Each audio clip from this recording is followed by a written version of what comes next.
Good evening and welcome to another edition of Swerve with me. I'm Miranda Innes, and as always, it's a pleasure to have you joining with me tonight. Swerve is a show where we have adult conversations for mature audiences only. And tonight, there will certainly not be an exception to our previous shows. I'm privileged tonight to have with me a young lady who has what I call a story of vindication. She has a story that's fascinating, that's sad, that's emotional, that's a full gamut of emotions as you hear the journey she's taken to swerve and to come out whole, alive, and ready to work with people and to be a contributing force in the community to continue the work that she was doing in the community. She is a hospitality professional. She's well known in the community of Nassau in the Bahamas. And I was introduced to her a few weeks ago. I'd never heard of her or even known of her story, but what a privilege it is to have met her. And so tonight, without further delay, I want to introduce to you Roxianna Deveaux, also known or better known as Roxy. Good evening, Roxy. It's so good to have you with me tonight. Yes, thank you, Miranda. Thank you. Thank you for coming and using this opportunity to share your story and to be able to encourage, to push, and to just share some insight into the criminal justice system in our country because I want people to understand what the experience is like because we often see people being hauled off to the courts for various reasons, some innocent, some guilty. And for you, you happen to be one of the innocent ones. And so she hails from the island of my ancestry, which is Eleuthera, born and raised in Eleuthera, attended Windermere High School, and later married and moved into Nassau, where she had a very burgeoning and promising career in the hospitality industry, doing a lot of amazing things in the cruise ship industry, tours, etc.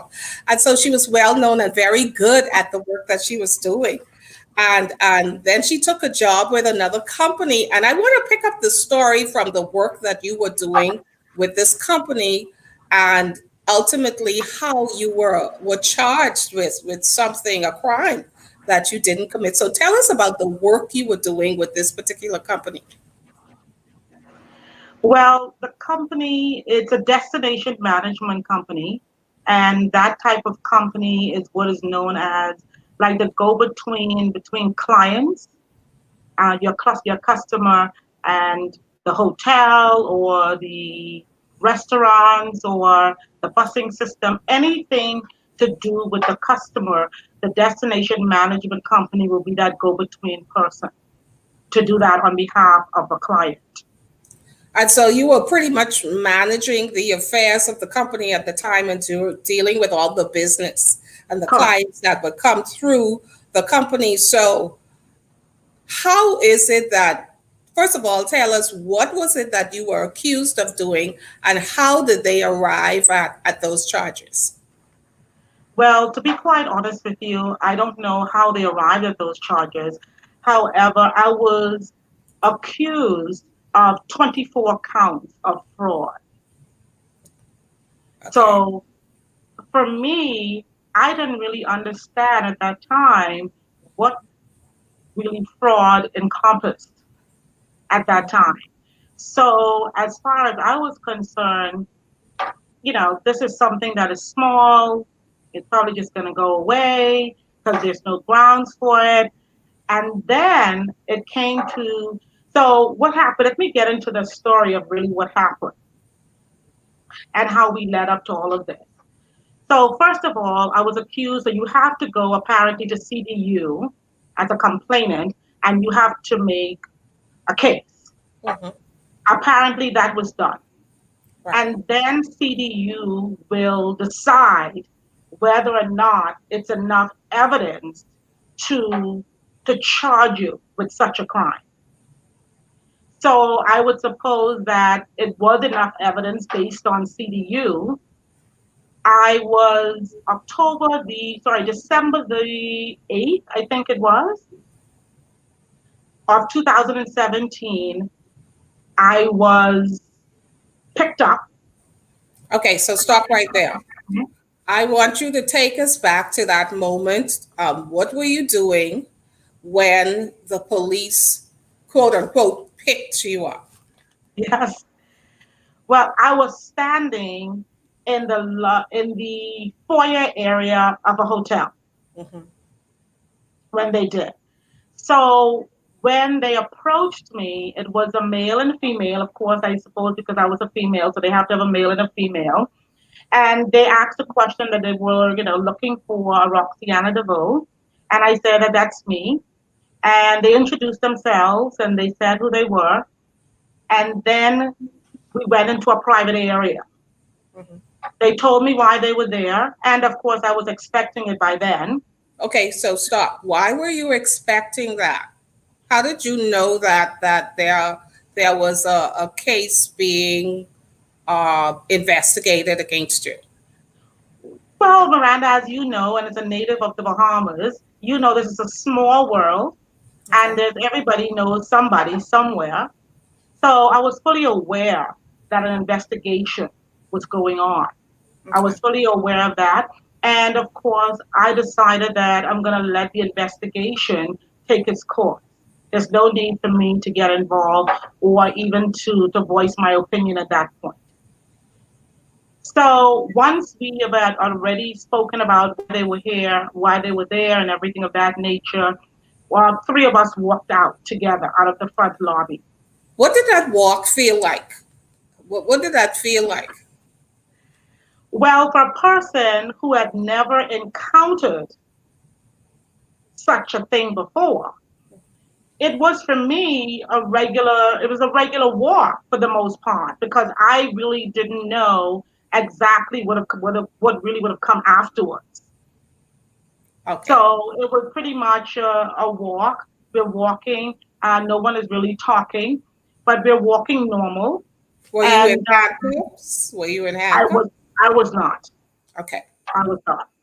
I was not. So we walked out the front door and into a police-like vehicle. It was not marked, but it was, that it was a vehicle that the police used. And once we got into the vehicle, of course, I'm in the back with a female officer. I was then taken over to the Paradise Island Police Station, and that is where they processed me, apparently, what it's called. Okay, so for us who are not familiar with processing and this terminology, tell us what is the processing? What do they do at that particular time? Well, at that particular time, what they're doing is they're getting your name, all your contact information.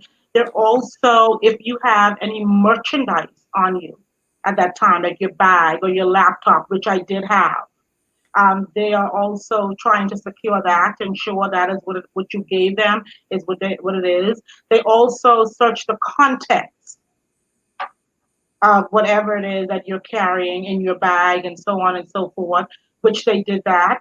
And if it's cash, they count that out and Mhm. they make sure that you're aware of, if it's 20 or 30 or 40 bucks, what they will do, they will ensure, well, is this correct? Yes. And they will envelope that and make sure mark it to ensure that it's the correct amount that we agreed on. Okay. So after you go through this process with Paradise Island Police Station, what's the next step? What happens next? So what happened next was, of course, now you're handcuffed. You're in the station and now you're Yeah, handcuffed? yeah. Now you're handcuffed. They throw the cuffs on you, and then now you're walking out to the police vehicle. So now I know all of this because I've been through it, but I didn't know at that point what was really Right. happening. So now you're heading to CDU, apparently headquarters, which is on Thompson And Boulevard, CBU is the the what's Central CBU? Detective Unit, Okay. right? So on my way going there, so we're in the vehicle, I'm in the back with a female lady, and of course there is a male that's driving. And so he's questioning, asking, do you have your lawyer? Do you have a lawyer? And so on. I'm like, yes, I do have a lawyer. And he's saying to me, you can call, the lawyer once we get at the CDU headquarters. He also go on to question me about the situation, the whole accusation. Okay, so just pause right there. If you're just joining us, welcome. We're having a conversation with Roxianna Deveaux. Please share the stream as we continue throughout the night, because what we want to do is take people on a journey of the process, not only what happened to you, but what that process is like, what people experience once they get arrested. And you handle this like a champion, because now I'm going to ask you, you've already been processed and you're on your way to the Central Detective Unit. At any point, did you break down? Did you cry? Did you wonder, how did I get here? What was your demeanor during this entire experience or this drive to Central Detective Unit?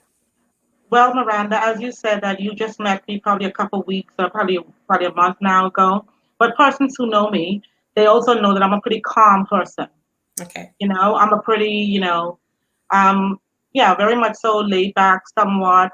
I always let situations take its course. I don't try to jump ahead of what is happening. I'm not trying to really figure it out at this point. My demeanor is to remain calm Mm-hmm. at So all then times. you arrive at CDU, and then what happens there? No, before we got to CDU, so we're still going there. So Mm-hmm. on our way there, so the officer, which really should not have been happening, Okay. the officer is questioning me and making suggestions to me that of the situation of why did you do this or why did this happen and so on. And in the But meantime, you're I'm saying still calm, legally, that's not a conversation that he that should he have really been should having have. with you at that time. Exactly. Okay. So I'm silent. I'm not saying anything because at this point I know that whatever I say can be used against me in the Mm-hmm. court of law. So I'm not saying anything. I'm continuing sitting at the back. The lady is sitting on the side. So once we get to CDU, of course, now you come out of the vehicle and you're still handcuffed. Mm-hmm. So as you walk into the police station or CDU, what they do now, they take the cuffs off of you and then you're processed again for the most part. I'm told it's another processing you have to go through because now you're turning over all of your belongings and everything now to someone else. Okay. So we basically go through the same process as we did on Paradise Island. Mm-hmm. Once that was done, I was allowed to call my lawyer and I was also allowed to call my estranged husband at that Okay. time. So I made those two calls. Then they take you to the back. What was that like? What is the back? What does that look like? It's really the back. Mm-hmm. So I'm walking around the corner. Remember now, I have never been confined like this before. Right. This is my first time ever. And so I'm walking at the back with the lady and the gentleman, the two CDU officers. And now we walk into a smaller area where you have individual cells. Mm-hmm. So there's cells on both sides. Of course, they're females and males, they're separate. So However, they're actually cells with bars, or they're cells with doors. no, cells with bars. Okay. Bars. So as you see on TV, Okay. right? So of course they're separated male and female. And I'm in a cell by myself. So at that time, same thing, no asking all those type of questions. I'm just sitting down and waiting for my lawyer. Is there a smell? What does it smell like? Because I'm curious about that. Well, it's not healthy. It's not a nice smell. It's not a clean smell. To be quite honest with you, it was not as bad. It was not as bad, but it was not in a good condition. Okay. All right. So as you're waiting for your lawyer to arrive, or when he arrives, what's the process then? Oh, but let's get this. The lawyer didn't arrive. So that day, so this is a Tuesday. So that day, the lawyer didn't arrive. So what happens then, after a certain time, I think it's about 8 o'clock, they then start to, they don't keep you at CDU anymore. What they do is now they transfer you to a particular station. I don't know how they come about which station they would assign you to. Okay, However, they assign you to a station. And apparently, my station was Central Police Station. That's that's the big one. downtown Nassau. That's downtown. Okay. All right. In the meantime, during this time, though, before 8 o'clock, they are bringing you, your lunch and dinner. Hmm. You are getting lunch and dinner. So once it's time for me to move to my assigned station, what they do is they come, they let you know what they're doing, and of course, once you're out of the cell, they handcuff you again. Hmm. All right. Then you are taken to the front area and you are processed again to check your items. You head to the police car and they take you to your assigned station, which they did, was Central Police Station. And so at no period did you wonder where's my lawyer? What's happening? Why is he not here yet? Or you just like this kind of cool as a cucumber, I just flowing with it.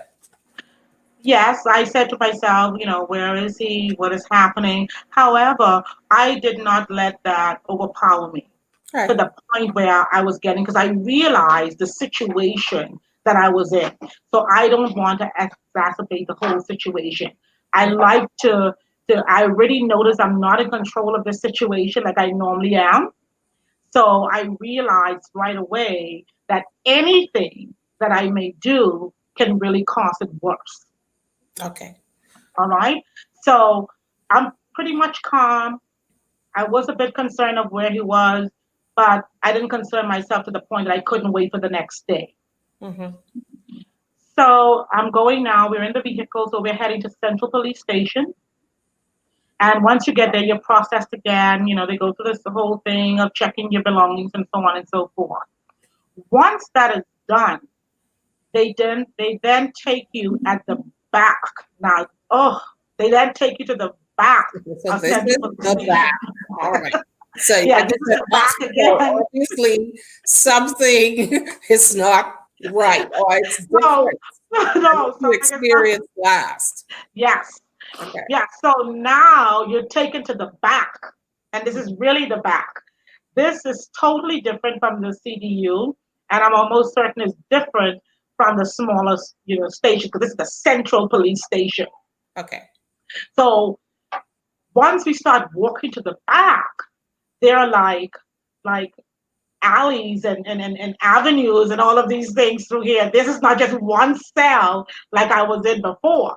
Hmm. These are like, 50, 60, 70, 80 cells with mazes. And you have to go through around here and you turn this way and you turn the other way. Wow. So once I saw that, my calmness I began to get a bit fidgety then because not only was it really unknown to me, it Hmm. was unknown to me to the fact where it was no hardly any lighting there, very little lighting. Okay. You really couldn't see anything in those mazes as you make your way through, you work your way through them. And then these cells now were huge. They were bigger than the smaller one that I was in at CDU. And once I got in there was no one else in the cell but me. Okay. And I'm like, oh my goodness. So I'm looking around. Also, I'm claustrophobic. Mm. Okay. So now I'm getting a bit like anxiety is now what is setting in because I'm looking around and I'm trying to get used to this close up area. I'm very limited. And now this area is much bigger than the last. Hmm. So as they say, it was getting real. What was happening right now? Yeah, I was in big jail now to me. Hmm. This So is did like you big you have jail. to, that was that evening you spent the night there, obviously. Did you actually sleep? Were you calm enough to fall off to sleep? I sure did. I Okay. sure did. So let me tell you what was a little bit traumatizing as well. So once we got to the cell that I was going in, I think this is something that happens to somehow they know how to do it. So once you get into the cell, they then start to put the locks on the door. Like the lock is like a clang, clang, clang, like it's like something that so you can hear that Mm-hmm. it's like those shackles, it's like chains. And I think that it's almost intentional. It does something to you if you're not strong. And Mm-hmm. just the sound of that clacking and that, sliding of that gate and locking is what really does something to you, you know.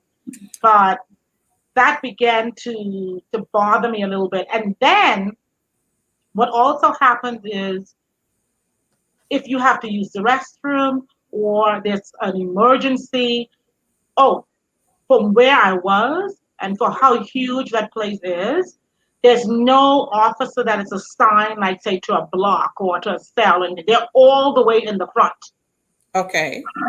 And so So did you have to use the restroom during the I night? sure did. I sure did.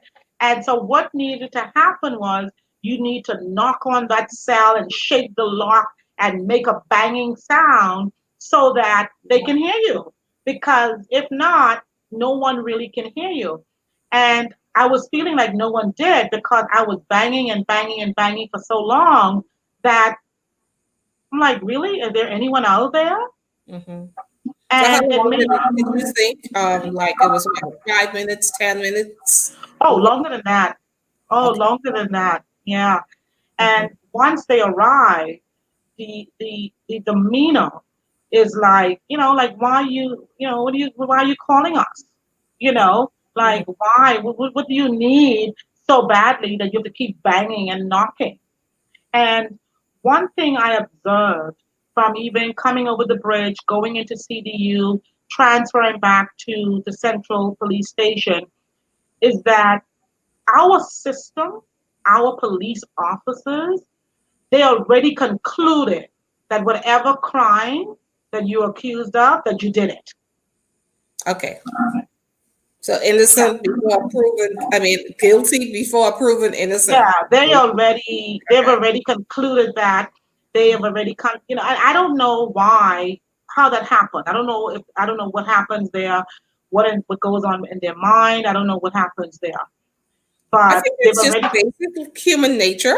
Like people tend to want to believe the worst of a person before they believe the best. And it's just human nature for people to, some people rather, to just lean to the negative side before the positive.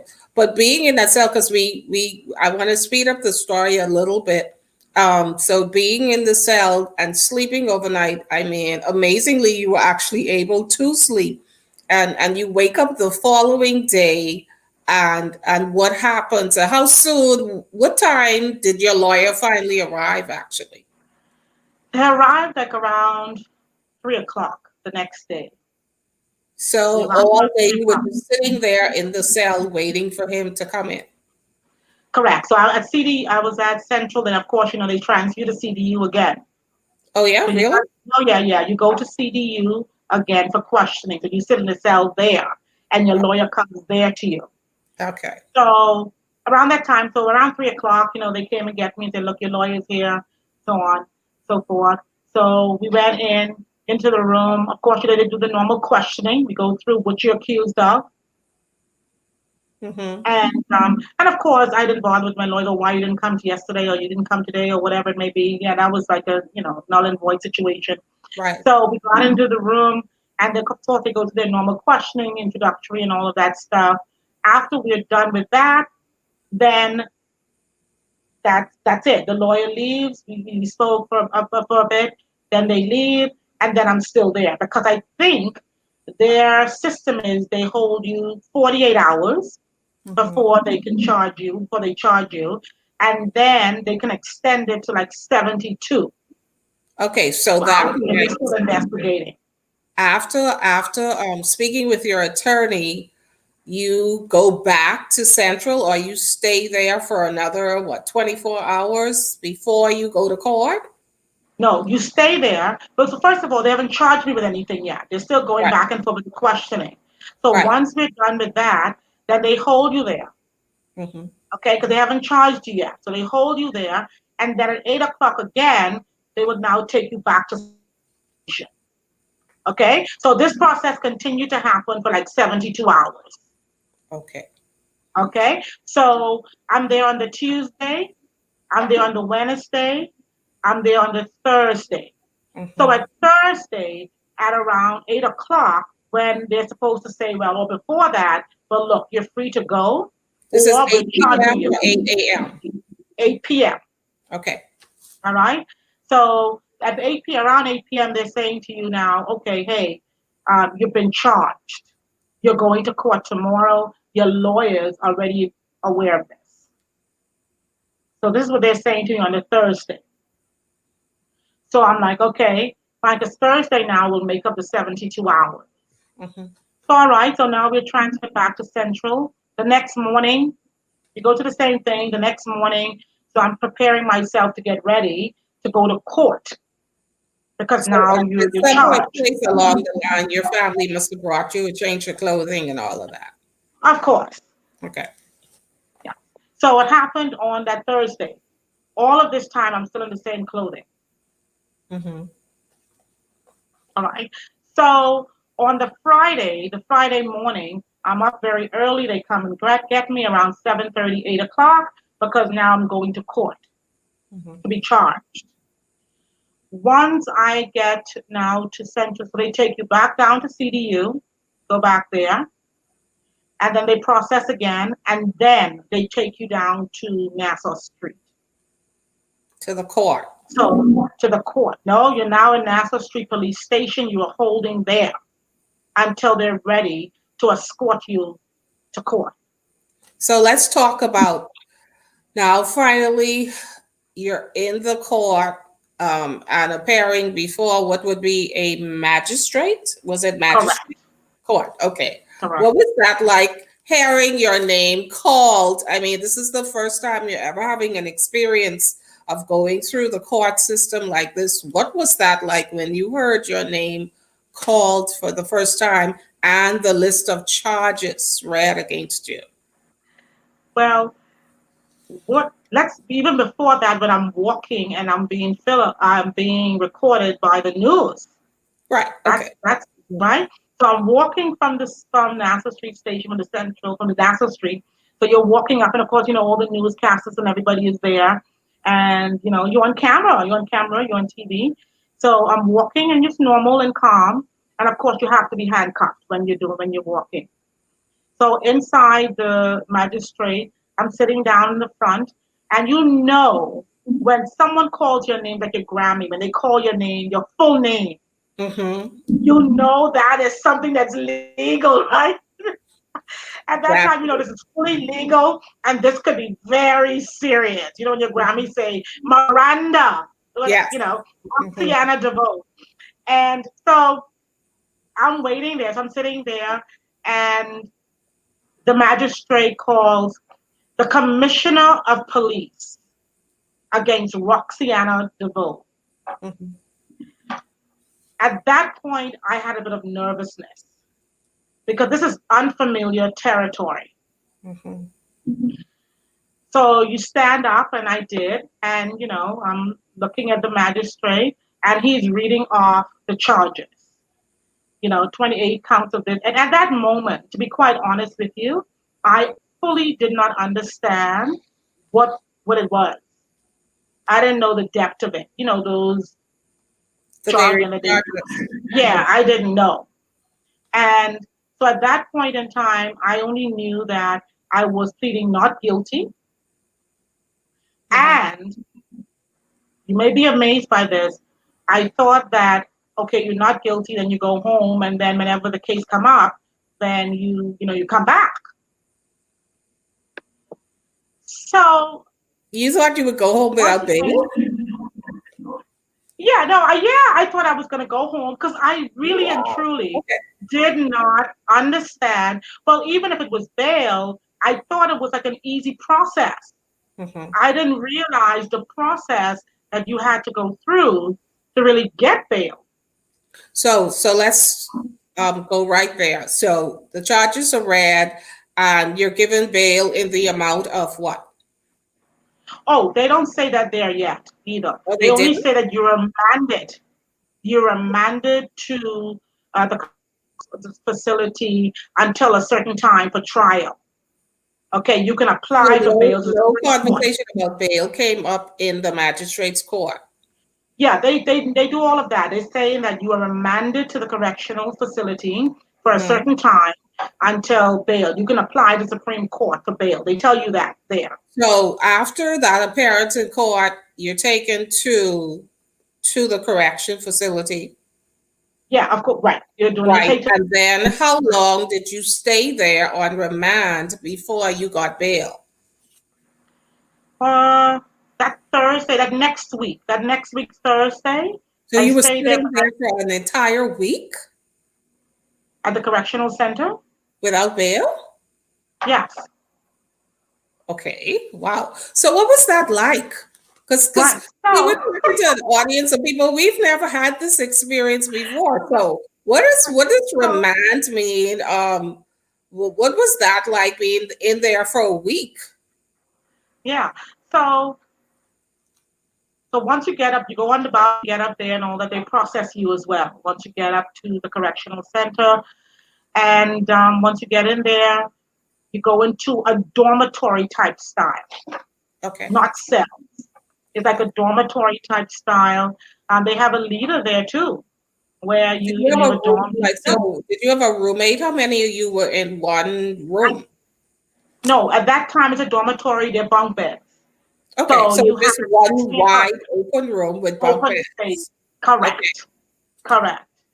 And of course, you have your telephones, two telephones on the wall, and then your little cooler to put your ice in. And you have your two showers at the back and toilets. Very clean. How many Very you were in at the time you were on remand? How many women were in the room at the same 16 of time? us. Okay, about 16. 60. Mm-hmm. Okay. Yeah. So, and it's So what was your very, daily? I'm just trying to really walk. We want to get a picture of what this process is like. So you're in the dormitory type setting. What's the daily routine for that entire week before getting bail? all right. So the routine is you get up at 6, they come in, the officers come in, the females, and they check to make sure everybody who's supposed to be in there that you're in there. So they come in around 6 o'clock. And the same thing with those locks and cackle and all that noise and everything. With all of that, you have to get up. So Hmm. everybody has to get up and make sure that you're standing in the front of your bunk so that you can make sure see. They're also checking the windows to make sure no one is trying to get out. There's no type of escape. Hmm. All right. Once that is done, you have the females who have been sentenced who cooks the food for the females. And so Okay. you serve breakfast at a certain time, and you serve lunch at a certain time, and all of this is like clockwork. Right. And there And was you a common area that you went to for breakfast and lunch and dinner. A common area. yeah, you would go out to receive it, and you can come back inside, and you can eat at your bunk or wherever it is that you want to eat. Oh, you could actually come back and eat in your bed? Yes, Oh, okay. All right. yes, So, yeah. all right. So let me ask you this. So, how did you spend the day? Like, what did you do to occupy your time during the day? So it will vary. So I would read. I had a. They have like a bookshelf there, and you can read books. I would talk mostly to the inmates that are there. They're on remand, and just so we're clear, if you're remanded, the remand has a certain dom, and then the sentence has a certain dom. They're not sentence and remand all together. So Right. everybody that I was, they were all on remand, meaning that they're waiting to have a day in court for bail. Mm-hmm. Understood. Yeah. So my time basically was spent, and let me tell you, with the system, Miranda, honestly, it was really not bad there. It was worse at Central and CDU. Hmm. At the actual correctional center, what will happen is of course, I spend a couple days, that Monday, that Tuesday, really communicating with the outside, with my lawyer and so on to make sure that they're applying for bail and so on, going through instructions and all of that on the phone. Okay. Normally, what will happen there, you don't even gain access to outside calls until you're there for like 14 days. So I was just basically, for the most part, lucky. Yeah, because I was about to say, well, how were you communicating with your lawyer? Yes, yes. There's two They phones gave they you allow phone you to talk. privileges.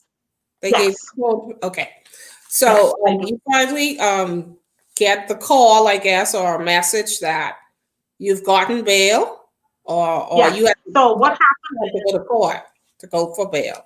yeah, no, yeah. So what happens is your lawyer will get to the commission of the prisons, or that, and they would let you know. They will send a message down to the female officers to let you know that Roxianna Deveaux is to come down tomorrow. She has a bail hearing. So Okay. they will come to you, and of course, they'll relay that message to you. They would let you know, look, hey, get ready for tomorrow, 7 o'clock, or whatever time it is, and you'll be going down for bail. So you got the bail, and how much was it? Well, it was like $9,000. Okay.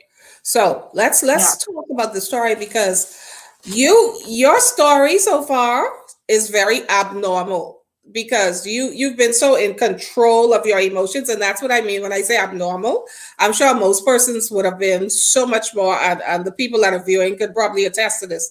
They would have not been in as much control as you apparently exhibited at that particular time. So you're out on bail. You and you're back home. You have a family. At least you have a daughter. And so I want to switch gears now a little bit to your family and what kind of emotional toll, if any, did this entire process so far have on them?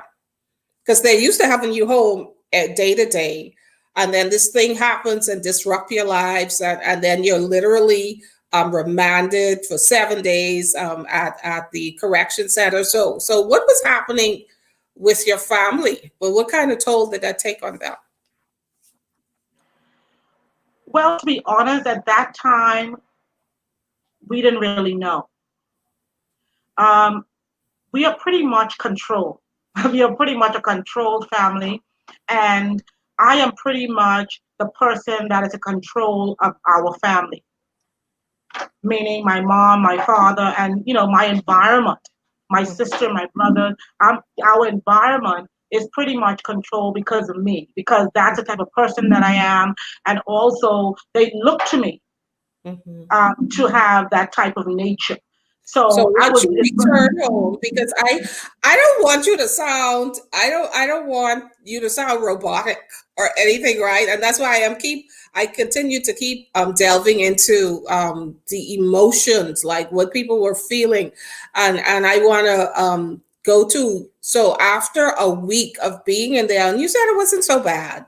I mean, No, you had a it routine and wasn't. you just pretty much flowed with the rules. And then what was it like being home that night for the first time after all those days? Yeah. So first of all, once I came out, once I was picked up from the central and I came out, I already process in my mind how I'm going to deal with this once I get home. Because at this point, my mom is home, my daughter is home, so they're there, they're waiting for me to get home. Right. So my father was there and then he left, so he wasn't there to see me get home. But I know what it would happen if I had looked a certain way, if I had broken down, Yeah. if I had shown any sign of that I was broken. Mhm. All right. So what I did was, and like I said to you before, and anyone who knows me, I have a very much so controlled behavior. I know that they will be looking to see whether or not I was emotional. So once I get home, everybody's like, "Hey, mommy, what's going on?" I said, my daughter, she came running out to me like, "Hey, mommy," because she's already know what has happened as well. And I just came in like normal, like Okay. I just went out on a trip and I just came back home. And Mm-hmm. like I said, I don't want persons to mistake this to say that I was not affected Mm-hmm. at But all by the by whole. saying you were not affected, let's now talk about your work, because now where you're working, well, they press charges against you. So what happens now in terms of your day-to-day activities, in terms of finding work as a result of, well, that one is no more. So how are you surviving, and how long did it take from the time you were released on bail, first of all, until you went back to court to actually answer the charges? What was that Okay, period? right. So it was about 3 months, 2 months, because I went back to court. I was charged in December, and I went back to court in February. Okay. So So it was like a month, about 2 months.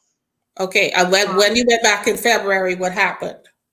So when I went back in February, I went before a different magistrate. Hmm. Same court, different magistrate. When I went back to court, now it was a time for them to, of course, you bring in your witnesses, and so you just hear the process. The plaintiff bring their case, and of course, you as a defendant will bring your case once they're done. Well, before we even got to that, once we got into court, the magistrate, which was so shocking to me in the court, she said to my lawyers, she said, "Look, I want you to let your client know that if she wastes the court time, I am going to send her to jail for 27 years." What? And I was a bit shocked, and I was a bit taken back. And I was like, "Did I kill someone? Did I murder someone? Did I do a double homicide? Did I do?" Because I was trying to wonder what What it had come was. through? I was, yeah, Yeah. well, no, I was wondering what it is that I was charged with at Mhm. that point, or I was in the wrong court. But apparently not.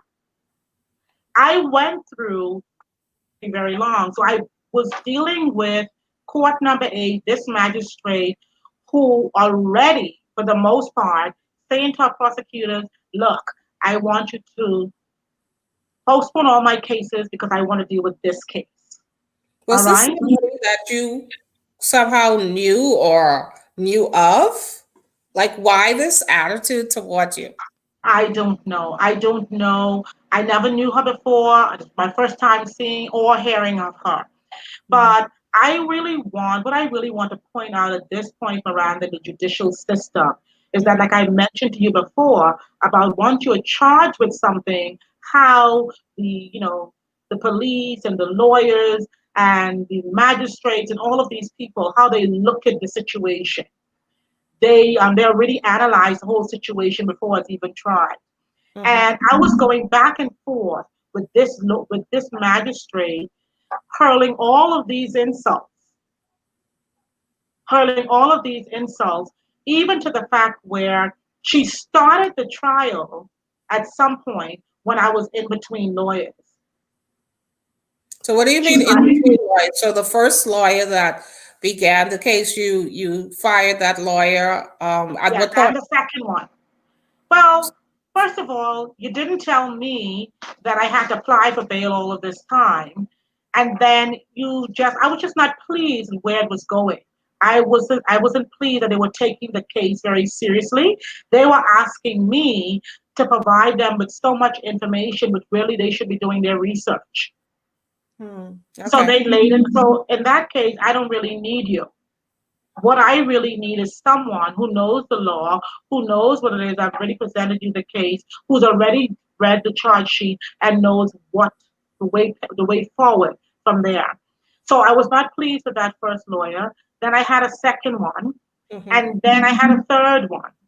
And what is so amazing to me, what happened in the court, was all of this time when I had lawyers, they allowed the magistrate to hurl these, and I'm like, how does No that work? Should you not, objection for anything at not, any not point. should you not be objecting to these situations? Mhm. Should you not? That really amazed me. And like I said, I never was in that type of system before. However, I've heard of persons who have been in those situations, but until you're really in it yourself, then Right. you realize that.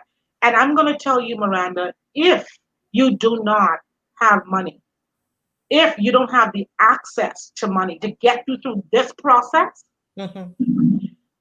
you're done. You're done. Mm-hmm. Because the judicial system is not one that is really fair at all.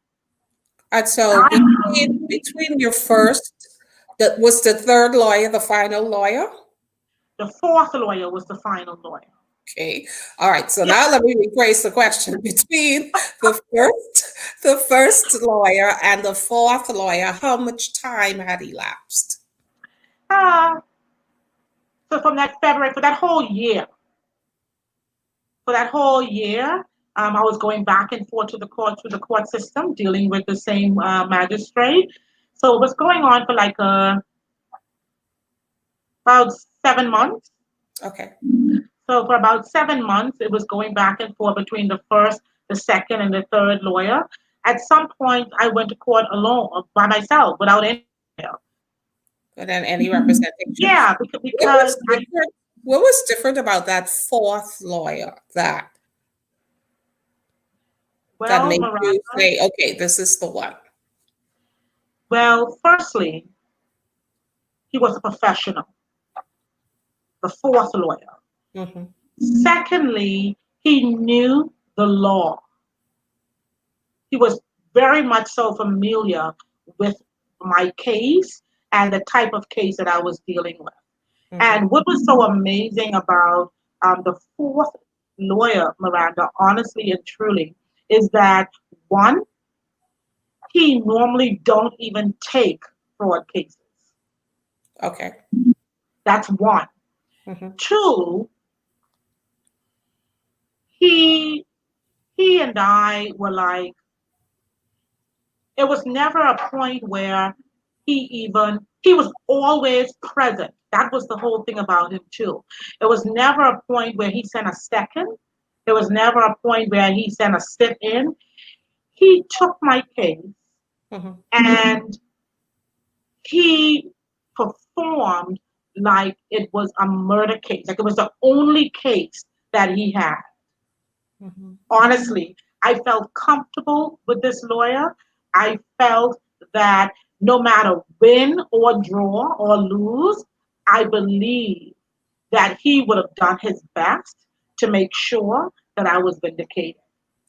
And so Honestly, once you got that fourth lawyer, how long did the that particular case last, or the times that he spent in court with your case until you well, came to a conclusion? we spent about 9 months or less, but 9 months, because 2019, it was 2018 when he took over. I can't remember the exact month, Okay. but probably about 7, 8 months before we concluded. Hmm. And what with these 24 charges of fraud that had been made against you? What was it, or that he got you off, or why? What happened? What did he prove? Now that it's public record. Yes, well, thank you. Well, before we get to that part of it, he first of all he made an emergency submission to the Supreme Court to have the case moved from this magistrate. This was Okay, so the that was same the first thing. magistrate that was insulting you. Correct. The Like, same one who told me that she's good. Yes. So he got the case moved he made an immediate submission to Supreme Court, got the case moved to another magistrate. mm, Okay, that was the best move. Once we have done that, on the grounds, they had really no case because, for the most part, the signatures was hers, was meaning the your complainant. okay. Yeah. So he went into Section 203 of the Constitution and so on and so forth. I don't have any idea what that meant at that time. I don't know what was happening. Once we got into the courtroom, I sat, and this was the first time, Miranda, now that I'm now listening to someone for the most part, that someone is in control and I'm listening. Because anyone who knows me, they know that I'm a person where I'm in control of my situation. I'm in control of my environment. And for the most part, for someone to say to me, you have to sit and you have to listen and I will take care of it, that is pretty hard for me. Mhm. All right. However, I also knew and I recognized, like I said to you before, this was unfamiliar territory. So I knew my place as well. I was wise. Mhm. What really got me to even entrust in this lawyer, the fourth lawyer, even more, Miranda, and what is so amazing is that on the day of my moving to this new court, this new magistrate, my lawyer and his assistant, they came and then he was going through my case, and he was just marking and going through and just asking me, is this it, is that it, is this it, is that it, is this, and I'm like, yes, it is. And if I met with my lawyer, the fourth one, like 5 times, I met with him a lot. Okay. During the Yeah, 9 months that pretty much he took over the case. yeah, for the most part. I honestly did not know what his strategy was for the most part because I You wouldn't never have. discussed it? Is that No, the way they do no, I didn't know. I didn't want to even trouble myself with that. Once I put it all in his hand, it? once I felt comfortable with it, I entrusted him with it. I was fully much so to the point where I go home and I slept. I was comfortable that once he had it, it would have been fixed.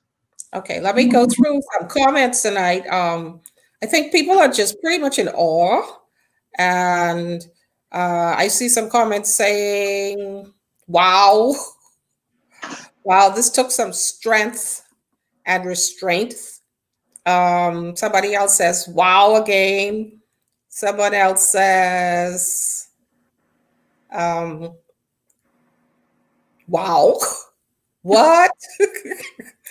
Some people saying, "Hey to you, Roxy. Awesome job, Roxy." Um, what else? And your niece is there. Say, look at my auntie. That's Kay Kai. Kiki, I can't yeah. see. So it's not even. But yeah, so I think people are just pretty much listening and following this journey in awe as they, and I wanted to take people on this journey of moving through the system so they would know what it's like, because we often sit back. Well, I used to be a reporter and cover the courts when I was in full mainstream media, so I'm kind of familiar with what happens. But I wanted to take people on this journey so that they could understand that that is a human being being masqueraded across the cameras for whatever crime they're being accused of. And just because somebody is accused of a crime does not mean that they are guilty of a crime. Okay, Sherry Rebecca says, what were the charges? Oh, okay, there were charges of fraud. So I wanted to really and to get an insight into the mind of someone who's been through it. Again, you are not the average. And so the way how I'm telling you, the way how you've controlled it, because I've been in a position where I've had the opportunity to interview persons being charged before, interview family members, and their response and the level of control that you've exhibited is par excellent and really above measure. So hats off and commendation to you for being able to be so measured during the process. And I think particularly because you knew you were innocent now, was there any point when you felt like, oh man, I'm going down for this? And like I mean, when you were dealing with those other lawyers. Oh yes. I felt that I was, and that is why once I saw the strategy, once I saw the way the magistrate Hmm. was reacting, and she would have been the one because there's no jury. She Right. would have been the one to make that final decision. Once I saw that she was going that way, I knew now that I had to really invest, because I was taking this like, this is going to go away. This is going to be pretty much an in and out situation. They're going to realize what happened and it's going to be fine. It's going to go away. Once I realized that this lady, my future, hung in the balance of this lady who's already exhibiting bias, I Mm-hmm. knew that I needed to now pull up my socks and really get into seeking this final lawyer, the one where I am going to be comfortable enough with to say, look, win, lose, or draw, he did everything. He pulled out all the stops. He did everything in his power, and this was the result. And honestly, once, and that is exactly what happened. I allowed him to I trust the process with him. Honestly, I really trust the process with him. I ask him a few questions here and there after the sessions, because I'm not a law person. I don't really know all those those things. So when I thought that he was not asking the questions that he had suggested that I write down, or there was a certain thing that they were asking and he was not asking or answering the way that I thought that he should have answered, I felt a certain, like, what is he doing? He's not asking the question that I want him to ask. However, he knew exactly what it was that he was doing. And I did not argue with him. I decided to say, you know what, Roxy, you've hired him, you've entrusted him, now you have to trust the process. And Miranda, I'm going to tell you, every time that I went into that courtroom, all right, I sat and I said nothing. I did nothing. I'm not fidgeting. I'm not moving around. I'm looking straight ahead, because I don't want any type of distractions or movements or anything to cause me to think or act any way or any shape or form. Mm-hmm. And when I say about the system, Miranda, the system is so much in favor of who, I guess, whoever comes to the court first, or whoever brings their case, or however it is, that Mm-hmm. even with the prosecution, they have already gathered up based on, I guess, whatever evidence they feel that they have, that they even, they don't talk to you. They pass you in the hallway, like of the courts, and you're going back and forth. It's like, they separate them. So like that's gonna totally do something or make you if you're guilty or not guilty. I don't understand why it's like an Well, they alienation. have to be that I way. think That's their position, not to engage with the person that they're bringing not charges to say against. good So morning, not to say good afternoon, not to that's just say their nothing. I way, just and it's a walk way of past. intimidation. It's a way of intimidation as well. I get it. I totally get it. But how has this experience changed you? A whole lot, a whole lot.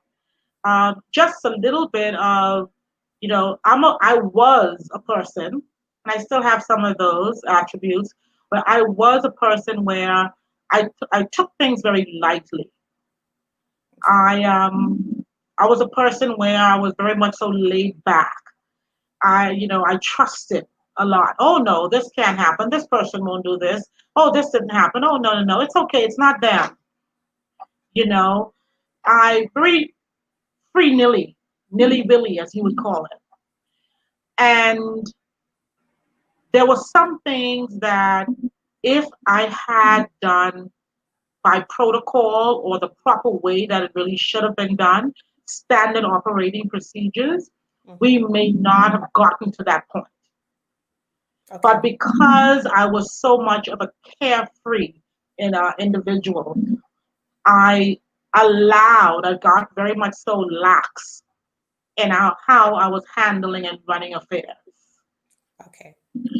And Sorry. Go ahead. sometimes it could be where it's a bad thing, it's a good thing, but now I have found some balance when it comes to that. Hmm. And I've also understand that it's not that you're against or for what something, it's really what it should be. It's Okay. really what it is, what it need to be. And Mm-hmm. that is where I had to put the separation. That is where I had to apply boundaries because basically I had none. Okay. Okay. I really So had you were a none. little bit more selective in terms of who you were so free and open-handed with in your Yes. dealing. Yes. Okay. And it's all simply because also, as my nature is to help and to assist and to I don't want to offend and I don't want to make it look like I'm trying to be hard with you because you don't have this and you're supposed to have that. I'm not trying to help you. I'm trying to oppress you as my friend or my business partner or associate or something of that nature. Mm-hmm. So I really honestly and truly I let my guard down. Mm-hmm. I did. And now it's totally different. Mm-hmm. Totally different. I still have that passive side to me. However, it's more now of a direct move, Okay. you And, know, and it's more of if you want to or you don't. There's no more options in between. mhm. It's either that we're doing this or we're doing that. There's no more room for this option. All Okay. right. And to be quite honest with you, it's been working for me. And I'm willing to deal with the consequences if it doesn't work. I am in control of it. I'm the one who decide how it's going to be. And even with my clients, it's really a direct move now. And if it means that we cannot work together or I don't get your business, I am willing to deal with that as well. Okay. Cornelia wants to know how were you proven innocent? And she mentioned something about the signatures, but let's go into a little bit more clarity in terms of what was the final outcome in terms of case Okay. dismissed, you've indicated. Yeah. So after going through all of that, what happened was there was a bunch of checks, okay, that was already pre-signed by the owner of the company. That is normal way of doing businesses now. Apparently, if you have companies, different parts of the Bahamas or the world, you send checks that are already signed. And I've been doing this now for 5 years. I've been doing it. I have been doing it. With Where that we fully particular company. With that particular correct, company. Mhm. correct, where you fill in names and the amounts on checks and dates and so on and so forth. So the real deal was, to be quite honest with you, why I believe that these charges and the hostility and everything involved in this case came about is because I opened the same business similar to what they had. So you were a competitor Correct. while you And were working for them?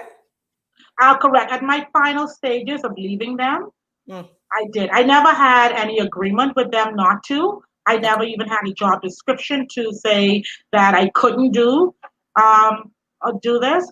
However, I think that is what drove all of the hostility and the reason of coming before the courts and everything of that nature. But anyway, what happened was the final thing was that my lawyers were able to prove that one, that the signatures and which they admit that the signatures were theirs Mhm. in the court. So that's one. And also, he was able to also prove the fact that this is something that was normal that would have been happening. This is not something that was abnormal or only this time it happened. This was happening throughout the time that I was working with the company. Also, what happened also was I didn't even have a trial for the most part to say I had to defend myself. I got um, vindicated from a no case submission. I didn't have to bring a case. The court found that there were not enough evidence to prove that I had committed fraud. I had access to all of these checks, so I didn't need to steal any checks. I had access. The checks were sent to me, actually, at some point or the other.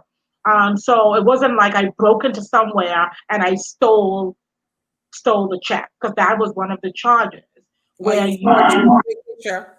correct. I didn't need to do that because Mhm. they were, so it was really no case. Also, what had happened too, it was they tried to make it look like I defrauded the bank and everything like that because they wanted to get a certain charge. And they knew how to word it for the media, like I had defrauded the bank, which I did not because The bank also didn't get involved because the bank was comfortable that the signatures were those of the persons who should be signing those. And as you know, the bank is not going. They check it among the electronic signature and the actual signature that's on the card. Mm-hmm. So they're not going to allow, you just to come through just like that, changing checks and not verify if they, so the bank did not even get involved. And that is really also was a crucial part of me not being able to bring a defense. I didn't need to bring a defense. So, since this experience, how or during this experience, how were you sustaining yourself financially? And how challenging was that for you? Miranda, it was very challenging. And my mom, yeah, my mom, I'm the eldest of Hmm. three children. And like I said to you before, I'm the person who really, my mom, my father, my sister, my brother, my nieces, my daughter, they basically all depend on me. They really look up to me. And all of them also would just gather around to make sure that I'm comfortable. They would have done anything or anything to make sure that I was successful with this case. Also, that whatever it is that I needed, they would make sure that I would get it. It may not be in the abundance that I was used to because I was used to it. However, my mom, even up to now, I'm talking to you, she would also always make sure, she would ensure that my daughter and I, that we're taken care of. You Thank know, God. like, oh yeah, oh And a yeah, great I cannot. Oh So yes. let's move now into what you're doing now because you've been vindicated, thank God. And you're in the process now. You started a business network a few months ago. So tell us about what you're doing. Why did you start this network and what's to come? Right. So after this experience, this just pushed me even more because I always wanted to spend my time assisting my own people, my Bahamian people. Most of my life in the hospitality industry, what I did was I was assisting other people, foreigners, to go between to make other people's businesses successful. And what happened was on January the 6th, 2020, I finally decided to launch Bahamian Business Owners. And Bahamian Business Owners is like a conglomerate, and we are a group of companies. Of course, they're owned separately by Bahamians.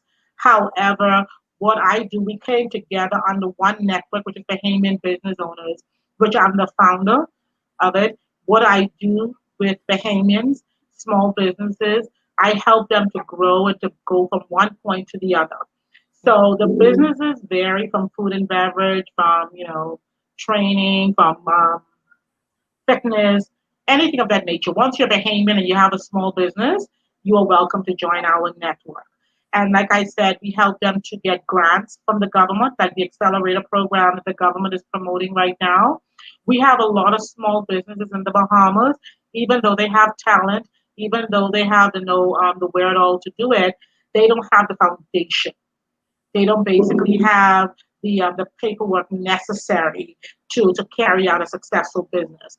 So I help them from the bottom all the way to the top.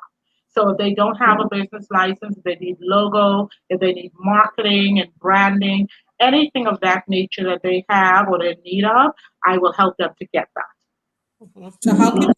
we get in contact with you? Well, you have to go onto our Facebook group, our Facebook page, and what you do there, you look for What's the name Bahamian of the page? business. What's the name of the page again? It's Bahamian business owners.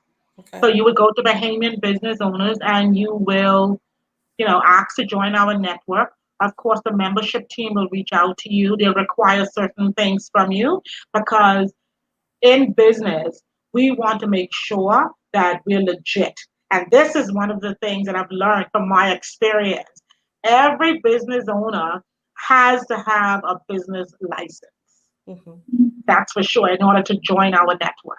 And if you don't have one, we will assist you with getting one. So that is the first criteria to be allowed into our network. And that is one of the things I've learned from my experience, because beforehand I would have said, oh, that's okay, you're a business owner, just come, you're cooking, you're frying chicken and so on and so forth. Oh, just come into our network. Let's go. It's no problem. That is one of the things that I've learned. We have to do these things right. It's really not about you. It's not about me. It's about really doing things right, doing things properly. And so you have the resources in place to assist these persons as their business grows, or as you help their businesses to grow. The Yeah, correct. resource persons are available. Of course, we have persons already set up, and some of them are in within our network, and some are not. What we try to encourage our businesses to do is to support the network. Mhm. So, for example, if you're a counselor or a coach or anything, anyone needing that type of service, we will encourage them to use your business, use your service. And if for some reason that there's persons in our network that cannot assist them, and then we can't stop you from going out, but we encourage you to really to stay within the network and support each other in the network first. Give us the opportunity. So what's next for Rock? What's next? Well, I have something that's next, but this is good too because it's just so widespread, Miranda, and I'm so excited about it. Helping so much businesses. We've come into contact with so much people who you'll be surprised to know who is waiting for this for such a long time. It is so happy that a Bahamian have decided to truly come out and really willing to assist Bahamians to excel and what they really want to do. And so I am in the final draft of my book. My book is coming out soon, Okay. and I'm so excited about that. And the book is more detailed. I didn't want to do that tonight, really, where I'm, saying certain things, but the book is more detailed. And what is so exciting about this book, Miranda, is it's called 24 counts and the gavel. Hmm. Yes. So I'm so excited about the name part of it, you know. So I'm really excited about that. So hopefully, the end of November, probably the first week in December, we can have it out. You'll have it published and ready for sale. Well, I'm hoping. Okay. Okay. Yes, That's yes, yes, 24 counts and a gavel. yes, So yes, the listeners and viewers will certainly be hearing more about that book to get all of the juicy details that she left out yes, tonight. It's yes, actually yes. it's such a pleasure. So it's been a wonderful journey. Someone said, oh, Sherry Rebecca says she would love to have a copy of the book. Shanique Gardner says there's no love like a mother's love. Andrea Cox says it's a great network support. Naoka says, with your name out there, how did you get your name back? So, yeah, reparation Yes, in terms of your reputation. Yeah, that's what yeah. she wants to know. So, what's the name of the person that asked that? Naoka. Yeah, so Nyoka, the thing about this and going through the process and trusting the process and all of that, my goal once I came out, I realized that that was the process that I had to go through for my journey to be complete. All right, I had to go through that. I have clients and I had people who really trust me and they stuck by me Mhm. during that time. Um, so for me personally, I was not interested in getting my name back. I was not interested. I still am not interested in getting my name back. That was not my focus. My focus then, and it still is now, is to do things right. When you see I go even to people when persons call me to do work for them and do business, because I've decided that I was not even going back into that type of business anymore. I make sure let them know. I tell them about my experience. I tell them about what it is that I have been through because I want persons to know. And I don't want anyone who want to do business with me, who believe they want to do business with me, um, feel any type of way about it if you don't want to do business with me after I've told you. Mhm. So that is not my focus. I've already been through the system. I've already been through the process. I've already done what it is that I needed to go through. Not only because I also it's not no one's really fault. I blame myself for the most part because there are some things that I could have done better Okay. to avoid that situation. So it's really no blame game. Mhm. It's just moving forward. And like I said, I I'm not here to prove or to get the name back. We will always have that issue. I'm not concerned about that. If you wish to do business with me, you can, and if you don't, and it's all the same for me. Great. That's a positive attitude to have. Sabrina Lloyd says, good to see you, Roxy. We were friends a long time. Proud of you. Oh, wow. Hi, Yeah. Sabrina. Monique Bethel says, glad of, I guess, glad for you, friend. You're a giant of a woman. And your niece says she never lets anything bother her. She said she never lets anything bother her. So Yeah. this is the lightning round of the show where we kind of get light and just ask some questions. And these questions, I like to say I want one word answers for them. One word Oh, answers, just one word, Rocky. Can you do it? okay. I I believe know, you right? can. I believe you can. So, what's your favorite thing? Oh, Favorite thing? boy. Favorite thing? Oh, right, that's wide.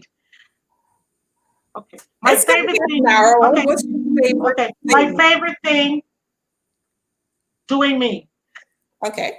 What does that mean? Doing whatever it is I want to do. Like if I want to stay home on a Saturday and not answer my phone all day, which I do, I shut down on a Saturday for the most part and just watch movies or do what I want. That's what I do. Okay. Favorite drink? I like Coke soda. Coke soda. Okay. Okay. What's your favorite ice cream? I like rum raisin. Like rub raisin. Okay. Favorite native dish? Oh, fried chicken wings. Fried chicken Chicken wings. wings and fries. That's a native dish. Okay. Native dish. Favorite international delicacy? What do you like? International. uh, boy, I don't know. Let me see. Are you very adventurous with food? No? No, no, I'm not. Okay. Even when I go abroad, I still eat like fried chicken and pork chop and stuff like that. Oh, Okay. but I know what I did before, which is pretty good too, is like it was fried squid. Fried squid. Okay. What is on your bucket list? What's the top thing on your bucket list that you want to do that you haven't had a chance to do yet? I want to tour Europe. Okay. Okay. Any place in particular you want to see? No, well, it doesn't matter. Once they say I'm in Europe, I'm fine. Okay. Got it. Yeah, yeah, I'm good. Favorite color? Oh, purple. Purple. Why? I know. I like purple because it's just just light. It's just light. Just I like the color purple. Just like the color purple. Okay. Yeah. What do you do to relax? Well, now I watch movies, Netflix, Mhm. and I stay in my room and I jot down stuff. I do things at my leisure, at my pace. I just watch movies. Like I can be up until like 4 a.m. in the morning. Oh, and I like those Japanese, those Chinese movies like Kung Fu. You like kung fu? Yeah, like a Bruce Lee, the Bruce The Lee old one. one, Yeah, right? The yeah. old I one. like those. And I like the Asian movies now where you have to read on the screen. Oh, okay. Yeah, Okay. I love them. I love them. I can spend 2 days and don't let them have episodes. Oh, that's it. You gotta I watch can all spend the like two episodes. days. Oh, yes, Saturday and Sunday I'm watching those. What is it? What thing? And it's a thing. What thing right now you believe you cannot or you don't want to do without? A thing. Uh, I don't want to do without my computer. Okay, that's Yeah. fair. That's fair. Yeah. And what would you want your legacy to be? Well, I want persons to remember me and I want people, my legacy to be where, I'm not a person I'm not a blame game person. I'm not a victim person. I believe in being straight. I believe in being true to myself. That's one, and to others.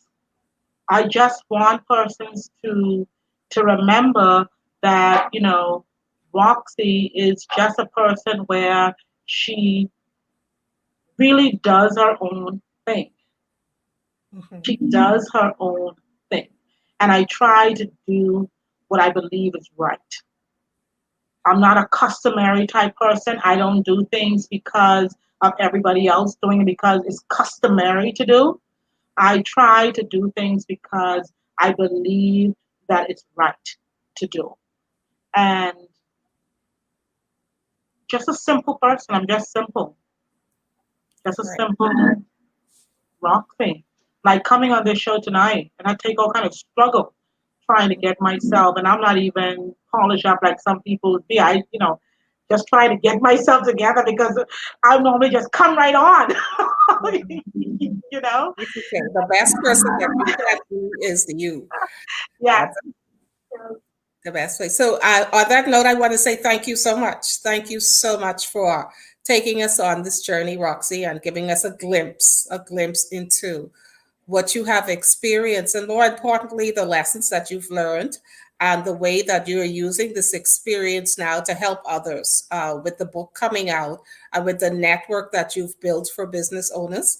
I pray that you have great success and whatever you put your hands to prospers all the days of your life. I have this final thing that's just popped into my mind.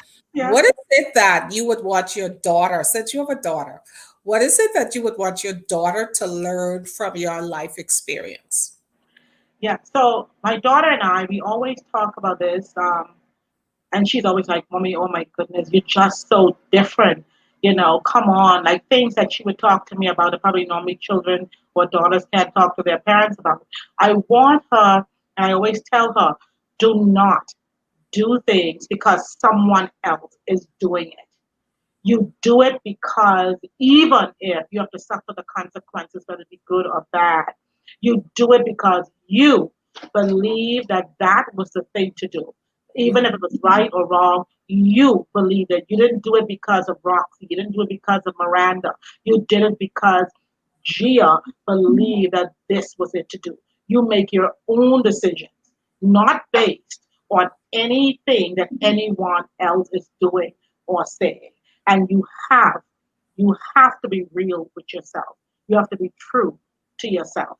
And I told her that's just the way I am, and it's worked for me. Great. That's a great note to end on. And once again, I want to thank you for joining us this week on Swerve with Me. I want to say thank you to all of the viewers out there tonight. Make sure you share the live stream so that people get to hear the story. For those who only saw when she was paraded to the courts, tell them this is the back end of the story. She's been vindicated and she is free. So allow them to watch the stream and get a glimpse of what's happening and what she's doing in her life in a positive way to make lemonade out of lemons, as we say. Yes. And so thank you all for tuning in. Remember, if you haven't already, guys, please subscribe to my YouTube channel. We upload all the shows there. We go live as well as all the other content that we will be producing in the coming year. And if you know of anyone who has a story to share, who's not afraid to show their scars and speak their truth, then let me know. I will be happy to provide this platform for them to share their news. I'm Miranda Innes. This is Swerve with Me. I want to remind those of you out there that we have two more sessions, the last two sessions for 2020 for our Swerve program, coaching program. One begins this coming Thursday, November 12th, and the other one the following Thursday. So let me know if you're interested in the program. It is a 6-week program. And in this program, we're going to help people set goals for 2021. People are lost. People are struggling. 2020 didn't go the way they expected it to go. And so I want to help people regroup. I want to help people get focused on what 2021 can look like, but it can only happen if you plan, if you set goals, if you have an action plan, if you visualize what you want to see, if you reset your mind, if you engage the help of a coach. Anything is literally possible when you put your faith to work. Thank you guys for joining me once again. I'll see you next week. I'm Miranda Innes. Have a wonderful night. Great. Thank you.